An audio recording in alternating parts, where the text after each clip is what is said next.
The parade ground fell silent as General Caden Voss raised his augmented arm, the titanium plating gleaming under the dual suns of Terminus 7.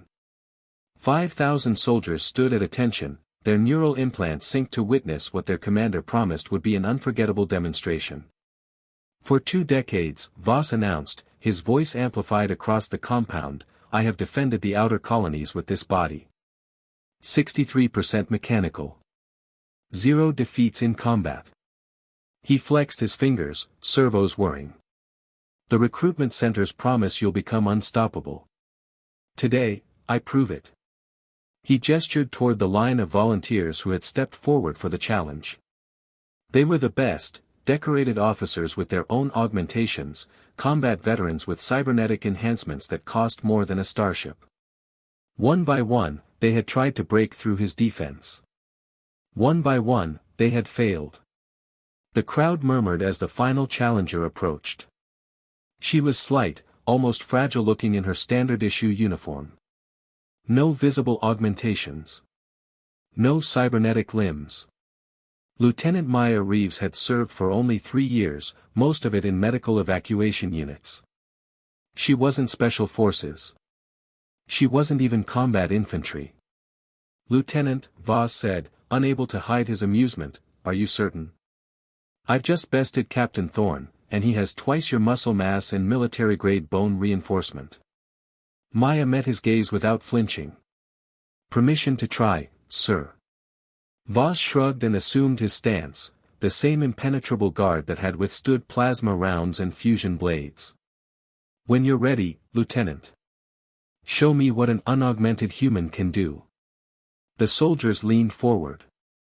Through their neural feeds, they analyzed Voss's position, weight distribution perfect, augmented reflexes ready to counter any attack, predictive combat algorithms running through thousands of potential scenarios per second.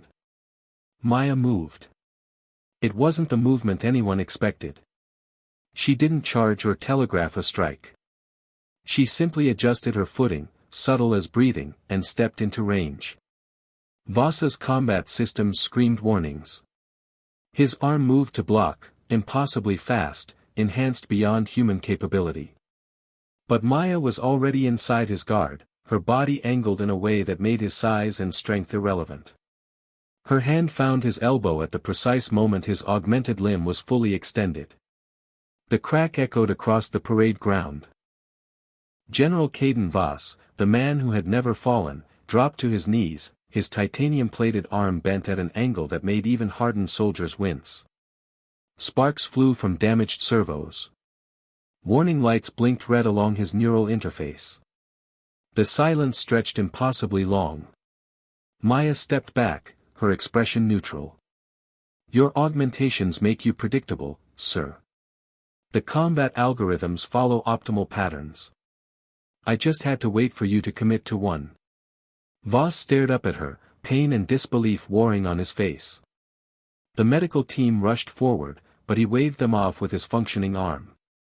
Explain, he growled.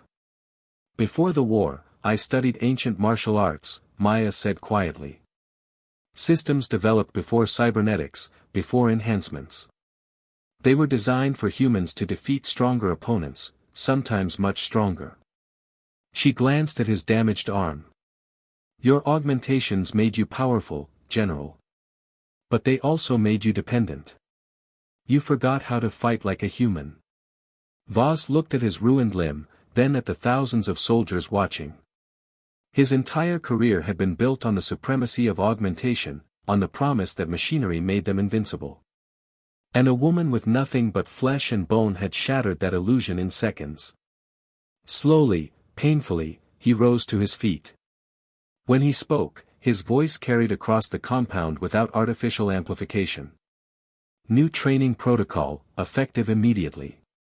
All soldiers will learn traditional combat techniques. Lieutenant Reeves is promoted to special instructor. He managed a grim smile. Apparently, we've forgotten the most important lesson, it's not about the weapon. It's about the warrior. As the medical team finally escorted him away, Maya remained on the parade ground, surrounded by 5,000 augmented soldiers who had just learned that humanity's greatest strength had never been its machines. It had always been its ability to adapt.